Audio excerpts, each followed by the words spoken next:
Les reptiles sont un peu tous menacés dans la région. On a des gros enjeux en termes d'urbanisation, de fragmentation des milieux, de destruction des habitats.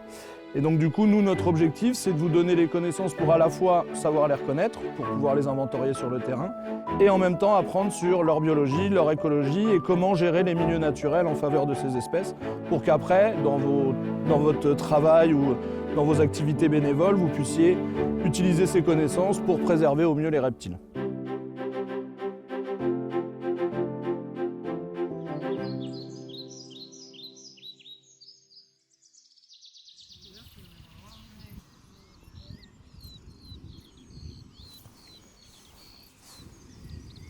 Donc cette journée de formation, elle s'inscrit dans le cadre de l'école régionale d'herpétologie. Donc c'est une formation qui a été lancée par l'ARB en partenariat avec la SHF et le muséum. Et dans cette formation, on va étudier un peu les deux volets d'études des reptiles. Il y a à la fois le côté inventaire, c'est-à-dire qu'on passe sur un site et on répertorie un maximum d'espèces sur ce site, sans protocole vraiment précis. Et d'un autre côté, on va vous expliquer comment mettre en place des protocoles de suivi qui vont nous permettre dans le temps, sous la forme de réplica, c'est-à-dire qu'on va revenir tous les ans à la même date, observer de la même manière, pour pouvoir standardiser l'information et ça va nous permettre de la comparer dans le temps et de pouvoir faire des dynamiques de population et de pouvoir dire si oui ou non une population de reptiles d'une espèce ou plusieurs espèces va être en augmentation ou en déclin.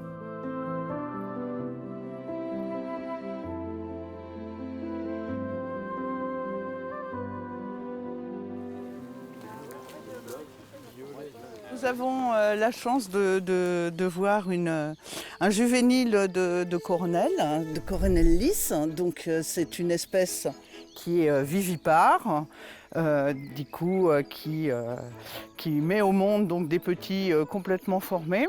Ça fait partie donc des couleuvres. Donc là, on voit sa pupille ronde, les grosses plaques qu'elle a sur la tête, donc 9 grosses plaques, et puis une seule rangée d'écailles entre l'œil et la bouche.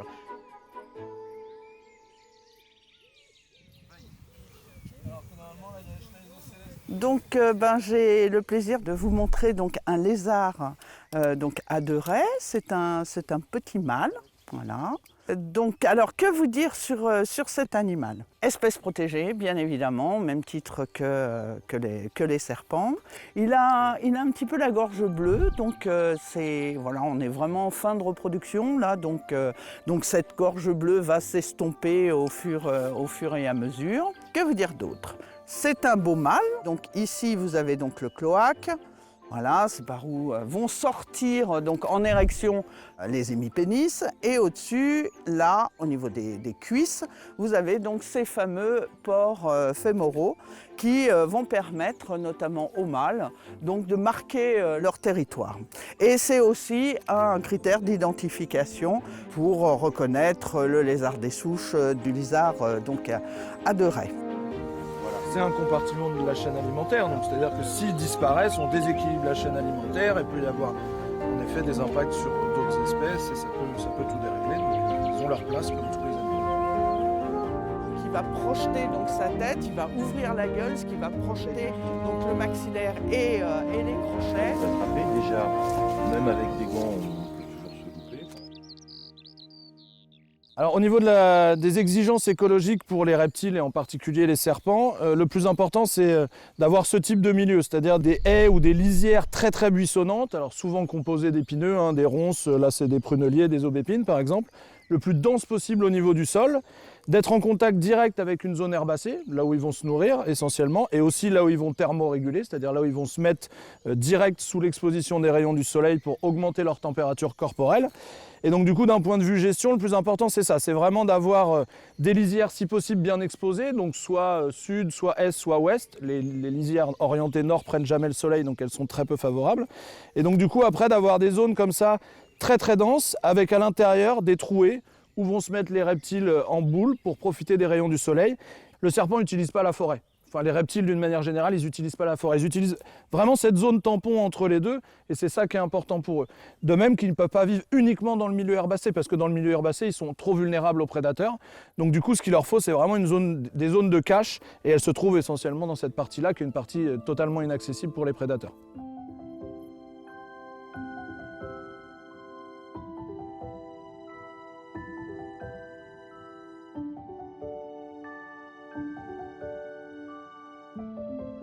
Alors, donc ici, nous avons une belle vipère aspic. Et donc, on la reconnaît bien, hein, puisque la pupille est verticale. Il y a de toutes petites écailles donc, sur la tête. Et entre l'œil et la bouche, vous avez 3 rangées d'écailles. Donc, une rangée de supralabiale et 2 rangées de labiale. De plus, le bout du nez est retroussé, donc on a vraiment affaire à une vipère et notamment avec tous ces critères d'identification à une vipère aspic.